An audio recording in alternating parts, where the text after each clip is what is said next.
kalau ini benar banyak terjadi, kalau ini dijalankan, ya diperkirakan banyak KDMP yang akan mangkrak, Pak.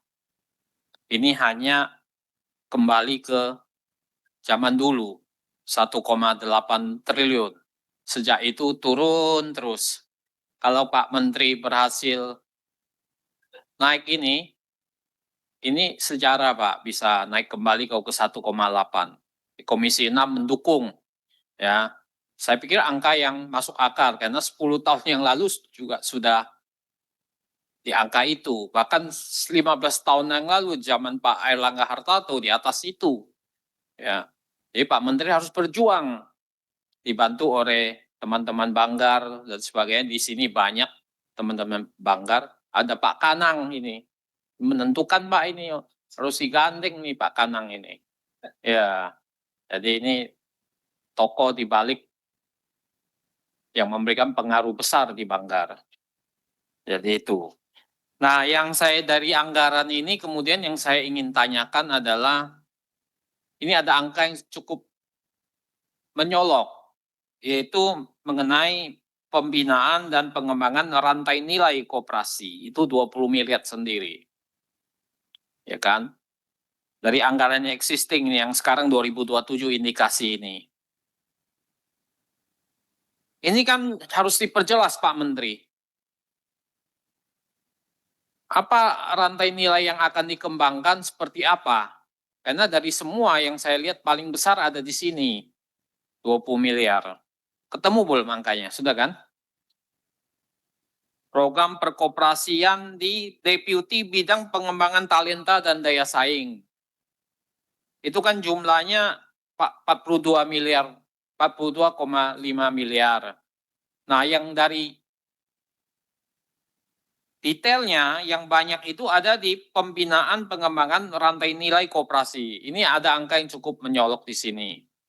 Nah, nanti Pak Menteri bisa menjelaskan rantai nilai apa yang mau dikembangkan. Karena kan kita juga nggak jelas rantai nilai seperti apa.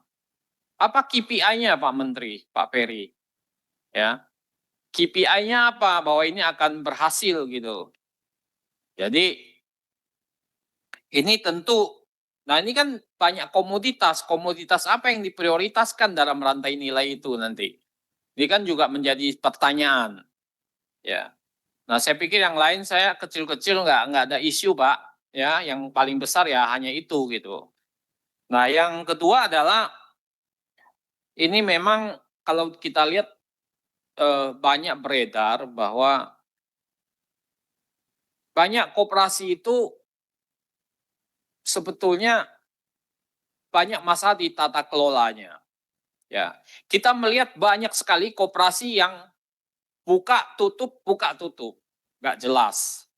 KDMP ini kita bicara mengenai KDMP. Buka tutup, banyak sekali. Jadi terkesan tuh nggak siap.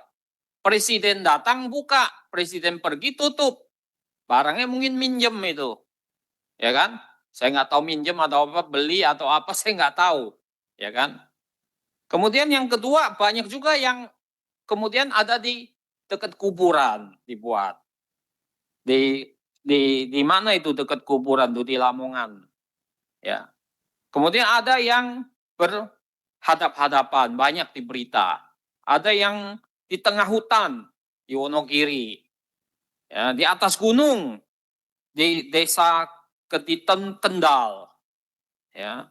Banyak yang berdampingan. Kan konsepnya berdampingan buat apa gitu. Jadi ini terkesan memang belum siap, Pak Menteri. Nah, kalau ini dijalankan terus, maka diperkirakan nanti ke depan lokasi saja nggak benar. Kalau ini benar banyak terjadi, kalau ini dijalankan, ya diperkirakan banyak KDMP yang akan mangkrak, Pak. Mangkrak. Bahkan sudah jalan bangkrut. Kalau sehari hanya dapat sekian rupiah, 1 juta atau 500.000, ya lama-lama bangkrut, Pak. Itu. Nah, maksud saya di mana, kenapa Kementerian Koperasi nggak melakukan verifikasi dan validasi sebelum buka, sebelum itu berjalan. Di mana fungsi koperasi di sini? Mestinya menjadi tugas Kementerian Koperasi untuk melakukan verifikasi dan validasi. Misalnya, ini dekat kuburan, Pak. Siapa yang mau beli di situ? Menjelang malam yang ada takutnya banyak hantu, Pak. Gak ada yang datang mau beli. Nah, ini kan harus verifikasi dan validasi oleh Kementerian Koperasi. Nah, yang hal-hal ini kenapa bisa lepas di atas gunung? Misalnya, sepi sekali. Nah, ini yang menjadi pertanyaan kita. Ada nggak studi kelayakan bisnisnya sebelum dibuka? Atau ini hanya ngejar target aja? Hanya ngejar target, angka, wah sekian, 1061. Ntar ke depan berapa lagi? Padahal banyak yang nggak siap.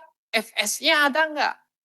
Nah ini kan mesti menjadi bagian dari tugas Kementerian Koperasi. Maka di mana ini letak permasalahan ini? Kenapa bisa lepas dari pengamatan Kementerian Koperasi? Kalau bukan tugas Kementerian Koperasi, nanti dijawab, Pak, ini bukan tugas Kementerian Koperasi. Supaya ke depan kalau ada yang mangkrak banyak, jangan Bapak yang disalahkan. Kementerian Koperasi ini. Bu, ternyata diperiksa Kementerian Koperasi, Menteri Koperasinya yang nggak memberikan pengawasan dan pembinaan dengan benar. Maka kesalahan ini dilempar ke Kementerian Koperasi. Nah, kalau ini terjadi, jangan-jangan nanti takutnya jadi kayak seperti BGN, Pak. Itu, ya kan? Nah, ini yang pertama. Yang kedua, saya minta Pak Menteri menjelaskan apa indikator keberhasilan KDMP. Ini yang belum jelas bagi kami.